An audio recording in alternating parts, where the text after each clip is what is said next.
Howdy! I know all my peeps up there in YouTube land have been wondering what the secret was that I was working the painting papers for last night, and they wanted to know what kind of a project I was coming up with. So here's a video. I'm going to have to do this in sections and edit it and put it all together. You'll see it in one fatal swoop, but here's what we're doing. I grew some gourds out in my garden last year, and I brought them in last fall and let them dry out real good.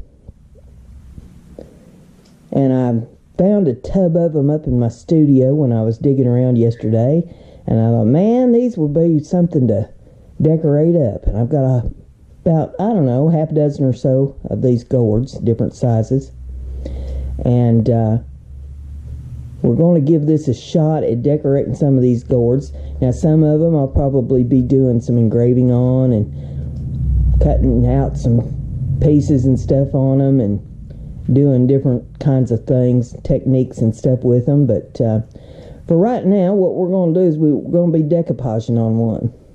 And I know you've all seen these gourds. You've seen them at the farmers markets and stuff, and some of you probably wondered, you know, what can you do with them? Paint them up or whatever. And you can just paint them as they are and not cut into them or do anything. But what I've done is cut into one, and I'm making a bowl out of it, a pretty little decorative bowl. So we'll move the camera a little bit here so we can reposition things some, and I can show you what I'm doing. Now, I took a gourd that looks just like this, and when they dry, they're all craggy on the outside, so you got to wash them and scrub them, sand them down a little bit on the outside. And what I did is I took one of them and I sanded it down good, cleaned it all up pretty, and then I cut the top of it off into a bowl fashion here. Well, when you open them up, they're all full of seeds and the innards, and you gotta clean them out real good. Let me move this camera just a touch here, give you a little better view. So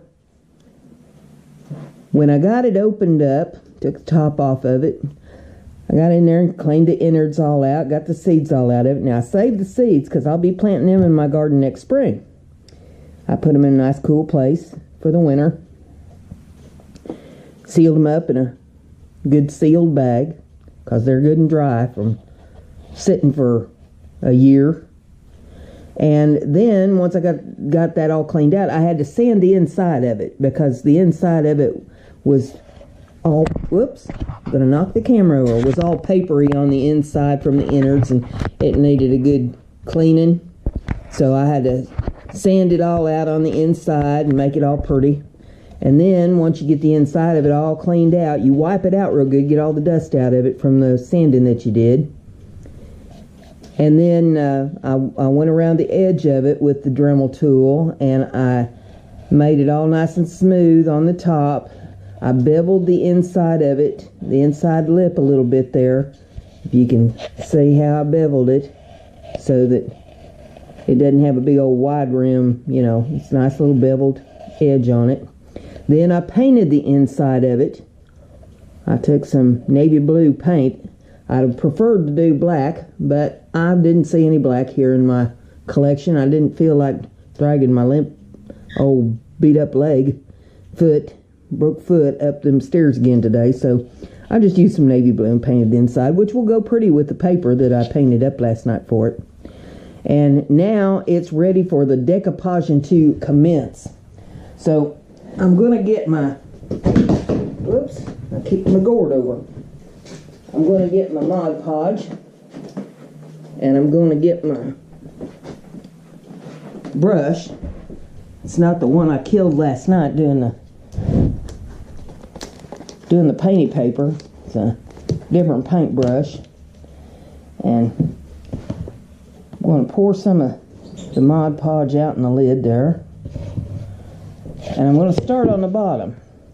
That's the easiest place to start with putting the painty paper down. You want to put a nice thick coat of the Mod Podge down on there, And you want to put the painty paper down on top of it. Now this painty paper, if you remember, I tore it up. Got it all tore up good. And then I crumbled it up. I wanted to put some texture to it. And you'll see why when we get to the next step after I get this all Mod Podged down. But you tap it all down, you get all the air bubbles out from under it. It's just like any other decoupage project. If you have it decoupaged, you put your Mod Podge down on your piece, get a nice thick goop of it going, and then you layer your paper over top of it, and then you put another layer of Mod Podge down over top of your paper until you get it stuck down good. If any of it's coming up, you go underneath it, put some more Mod Podge down. And what thing about this paper is that it conforms to the shape of the piece you're putting it on. So I'll peek around here and make sure that I'm getting this all in the camera good so that you can see it. But you put that paper down on there and just keep pressing it down. It'll conform once it gets saturated there with the Mod Podge, and that'll put it down on the gourd. And you just vary different pieces of it. Oops. Get the right side of it down. There we go. Just very different sizes and shapes, and just keep going around and around with it. Take your paintbrush and mash it down good. And it's a little bit of a tedious process, but I think this is going to be really pretty once it's done. Anything worth having is worth working for, so just take our time. I want to be sure I get it so that it overlays there. There we go.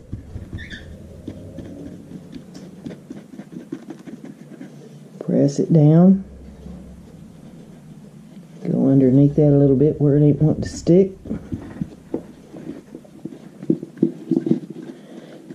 And yeah, you're going to get Mod Podge all over your fingers. You know, it's like finger painting when you was a kid. You're going to get it all over you, but that's part of the fun.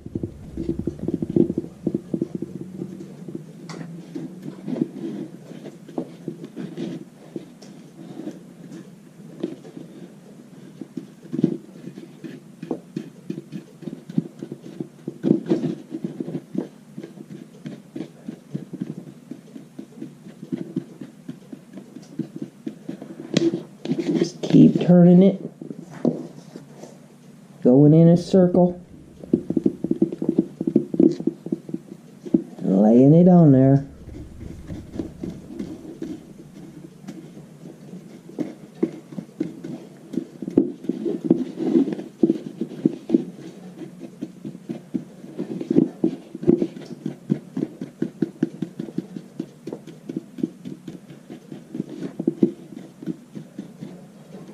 It's a lot of fun to mess with these gourds. I've been doing it for years. I made lots of bird houses out of them. You just take a hole saw and cut a hole in the side of it, and then you clean the innards out of it. You can paint them and stencil them and decorate them up however you want to decorate them up for that. It's a lot of fun to play with. Or you can make decorative pieces of artwork out of them for your home or for somebody else's home. Holidays coming up, and you don't have to grow your own gourds. You know, you can buy them. There's all kinds of places on the internet where you can buy gourds. So if you want to try this, you got a Dremel tool. Now I cut the hole in this one with a Dremel tool. It would have probably been easier if I'd used a jigsaw on it, but my jigsaw is out in the garage buried someplace, and I didn't feel like going out there and trying to dig it out, so it was easier just to grab the Dremel up and go around it. And whenever you're using any tools like that, any power tools, be sure you wear your eye protection, and you should wear a respirator or, you know, one of them dust masks. Good one. Don't get them cheap ones. They ain't worth having. Just get you a good respirator mask to put on to keep from breathing all the dust. And your lungs don't need that.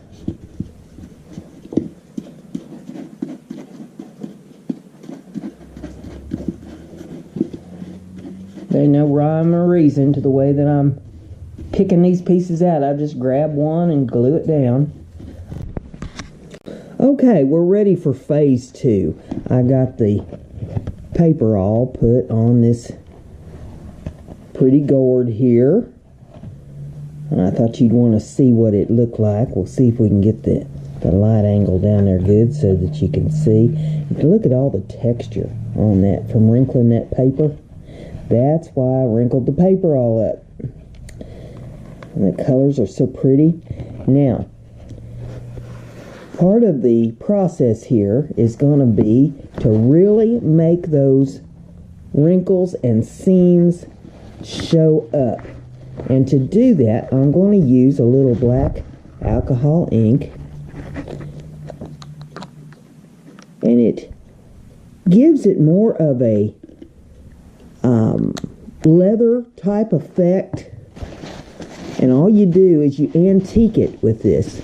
You just put it on and then wipe it off, and it rubs it right into all the crevices on that.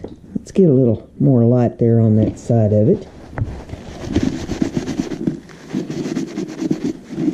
While the ink is wet, you want to rub it. And if the ink happens to dry on you a little bit while you're doing this process, you can always take a little alcohol, since this is alcohol ink, and go over it again, and that reactivates the ink so that you can keep manipulating it where you want it, because we don't want any big blobs of black ink on this. We just want it to rub into those crevices. Let me reposition the camera a little bit here. I'm going to get this so that you can get a good eyeball on what I'm doing. And get a dab more ink here going. Now you could have left it without putting the ink to it. And you could use other things too. I mean, if you don't happen to have any alcohol ink, you could use shoe polish or leather dye would work. I like the alcohol ink because I can go in with a little alcohol and reactivate it if I needed to. But I tend to work pretty quickly when I'm doing this, so.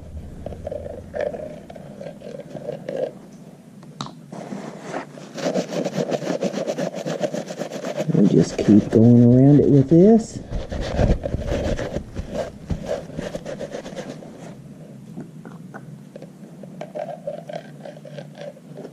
Whee! Watch it roll.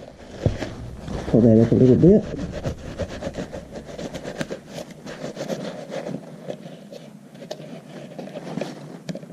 Little piece of paper towel coming off on it there. That's how rough the surface is on this.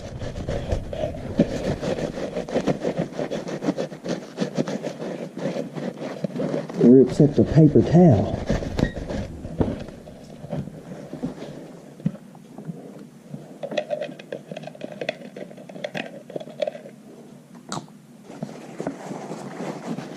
And if you get a little alcohol ink on your fingers, you just come in with a little alcohol and wipe it right off. It's not a big deal.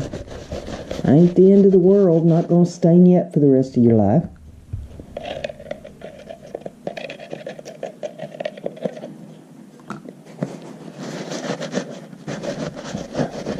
Haircrafters all the time complaining about they don't like glue on their hands and don't like paint on their hands and don't like ink on their hands. Well, what are you doing being a crafter then? I need to find you a hobby where you ain't gonna get dirty. That's part of the fun. Remember when you was a kid and you liked to go out and make the mud pies and play in the dirt? Just because your mama told you shouldn't get dirty didn't mean that it wasn't fun to do it. Okay, there you go. We've got some accentuation on the lines, on the texture on that. And For my next amazing feat, I'll let this sit and dry for a while, and then I'll hit it with some acrylic sealant to seal it up real good and make it really glossy and shiny. And that will be the final step on this. I could come in and poke some holes around the edges of it there and sew beads to it or make it some kind of a design on it, but I don't believe I'm going to. I like it the way it is. On the next one, we may get a little fancier and do some engraving work and things like that with it, but there it is so far like that, and I will give one more segment here once I get the varnish put to it to show you what it looks like when it's all finished. I just want to make sure that they overlap when I put them down here on the gourd. We don't need no empty spaces.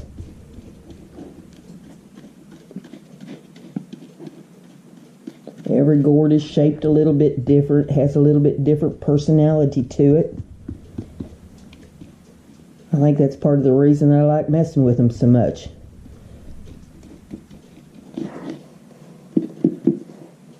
Everyone has a little different way it wants to be decorated up, and this one just spoke to me and said that it wanted to be decoupaged with the painty paper. I like, when I'm working with the gourds and I'm doing a decoupage, I like to use that brown paper. This was brown paper that came in a package, you know, just any of your packages anymore seems to come with some kind of packing material in them. And I always save the brown paper that comes in the ones that have that in it, because that is a good craft tool right there. It's good for painty papers. It's good for tearing up to make pulp for your, if you make your own paper like I do.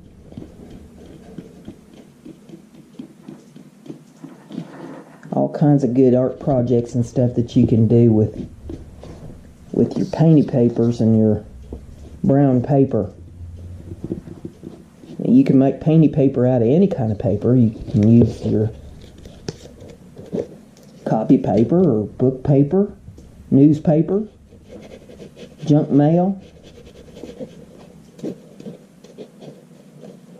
music paper, any kind of paper that you want to paint on, you can paint on, but different textures of paper give you different results. And this brown paper, you see how that texture is on that? So I like the way it crinkles up. Not all paper will hold a crinkle up like that.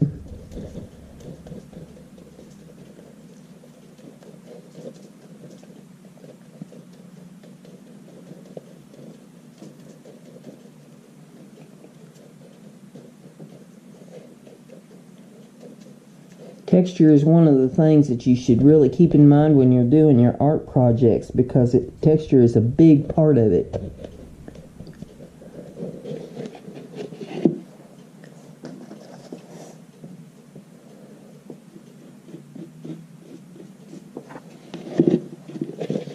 I'm working on the sides. I need to hold a gourd up here a little bit to work on it.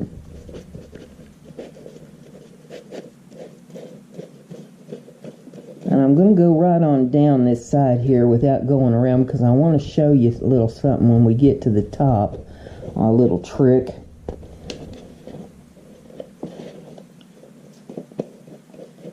On how to do it around the rim. Now there's several ways. You could put frog tape or some kind of painter's tape around the edge of it.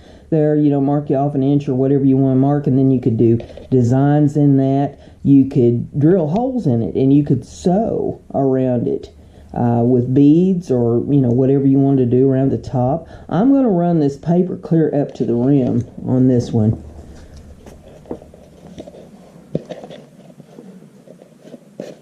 We'll save the sewing and stuff for another day, another gourd, another project, but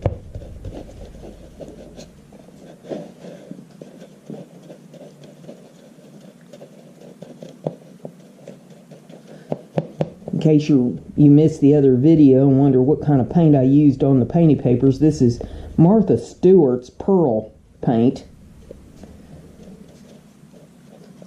I had two blues or two shades of blue and two shades of pink and a yellow and a purple, and I took them all and just stippled them to the paper randomly. There was no method to my madness, just put it down.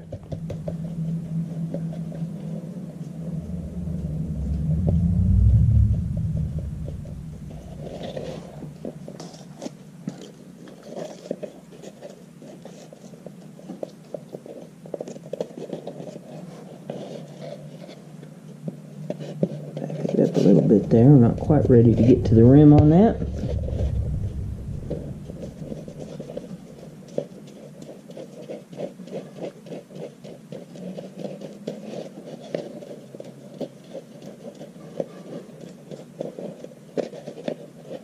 Nice thick coat without, you know, I mean, I'm slathering it, but I'm not slathering it, you know, too terrible bad. I just want a nice coat of it on there to hold the paper down. We'll get another piece laid in there.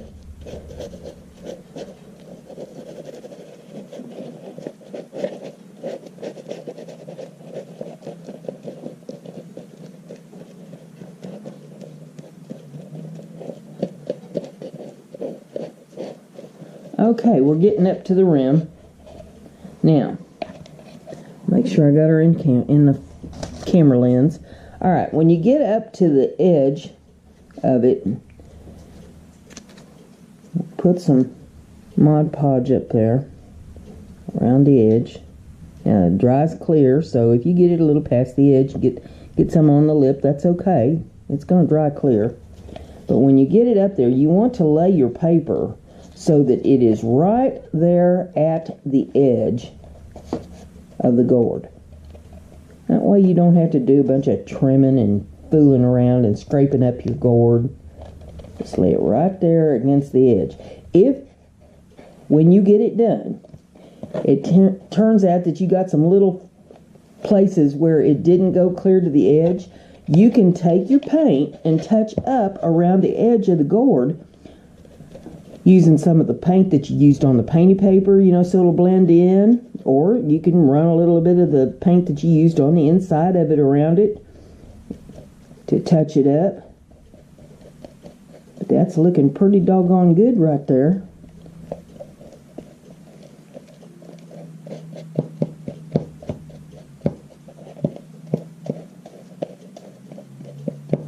But that's how you do the paper around the rim. That's what I wanted to show you there. Now I'm going to shut the camera down here, and I'm going to continue to do the Mod Podge decoupage thing here to the gourd. And when I get all done with that and it gets dry, I'll put a top coat on it with some acrylic sealer, and I will be back to show you what it looks like. So we'll just, I'll take a little break here, and for you, it'll be momentarily. Okay, we're back. This is part 3. I went ahead and put the clear coat on the top of it. Clear coat gloss. Wow, easy for me to say, huh? And then I decided that, yes, it did need a little bit of embellishment on it when I got to looking at it in the daylight. So I drilled a hole through the front of it with the Dremel, and I took a pearl bead. I'll see if I can tip this up here so that you can see. I took a pearl bead and I run a fine strand, I think it was 34 gauge wire through it, and then I threaded both ends of it through the hole, and I threaded going both directions through a pearl and these 3 teardrops, and then back through the pearl, going both ways. I put the wire then back through the hole and wrapped it around the pearl See, I'm trying to get this so that the light will hit it. You can see the pearl down in there. I wrapped it around the pearl good and tight so that it will hold. And then I had a real pretty little butterfly that I glued on the front right over top of the hole so that nobody will see that. And look at the texture on that from that crumpled paper and how pretty and shiny it is. It's a pretty little bowl. Be a nice little bowl here to sit on the desk to keep little things in. Or you could set this out on the coffee table or an end table, dining room table. Be a pretty gift for somebody for the holidays. Pretty easy made. You need a gourd and a little paint, some brown paper, a few beads, some kind of a saw to cut the top of the gourd off, little sandpaper, sand things up, and a few little embellishments to fix it up the way you want to fix it, and a little clear coat. That's all you need. So that's my little gourd bowl, and I'll be doing some more gourd videos and how to decorate them and do them up in the future. I hope you enjoyed this. If you like it, give it a thumbs up. Share it on your social media so everybody gets to learn how to create. And don't forget to subscribe if you haven't done that yet. We'd love to have you as a subscriber to the channel. I do a live stream every Monday night at 8 p.m. Eastern Time here on YouTube on the BrendaG channel. And remember, Brenda's crafty. Be like Brenda.